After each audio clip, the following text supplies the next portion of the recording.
السلام علیکم ورحمۃ اللہ وبرکاتہ۔ ناظرین و سامعین، استقبال ہے آپ کا ہمارے یوٹیوب چینل دیار تھانوی پر۔ ناظرین، معاشرے کے اندر ایک عجیب شوق پلا ہے اور نوجوانوں کو ایک عجیب شوق لگا ہے کہ گھروں کے اندر آدمی کتا پالتا ہے، اس کو بڑے شوق سے کھلاتا ہے، بڑے شوق سے سلاتا ہے، بڑے شوق سے اس کی حفاظت کرتا ہے۔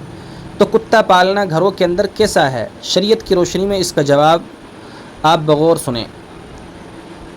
کتا پالنے کی جہاں تک بات ہے تو شوقیہ اگر پالا جائے، شوق میں اگر کتا پالا جائے تو یہ جائز نہیں ہے، شریعت اس کی اجازت نہیں دیتی ہے۔ ہاں، اگر کوئی ضرورت ہے، مثلا چوروں کی حفاظت کے لیے، ڈکیتوں سے حفاظت کے لیے، جانوروں کی حفاظت کے لیے یا شکار کرنے کے لیے اگر آپ کتا پال رہے ہیں تو شریعت اس کے اندر گنجائش ہے، شریعت اس کی اجازت دیتی ہے۔ چوکیداری کی نیت سے یا اسی طریقے سے شکار کی نیت سے آپ کتا پال سکتے ہیں، لیکن اس میں بھی خیال یہ رہے کہ کتے کو رکھنے کے لیے گھر سے علیحدہ کوئی جگہ بنانی چاہیے۔ ایسا نہیں ہے کہ وہیں آپ کھا رہے ہیں، وہیں آپ سو رہے ہیں اور کتے کو بھی وہیں سلا رہے ہیں، وہیں کھلا رہے ہیں، بلکہ کتے کو کھانے کی، سلانے کی، رہنے کی، اس کی رہائش کی جگہ الگ ہونی چاہیے۔ جب کتا رہے گا تو یہ بھی مسئلہ پوچھا جاتا ہے کہ کتا ناپاک ہے یا نہیں۔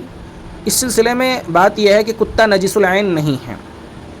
اگر کتے کا جسم ہمارے کپڑوں سے لگ جائے تو کپڑے پاک رہیں گے، ناپاک نہیں ہوں گے۔ ہاں، اس چیز کا خیال رہے کہ اس کا جو تھوک ہے، لعاب ہے، اگر کپڑوں پہ لگ جائے گا تو کپڑے ناپاک ہو جائیں گے۔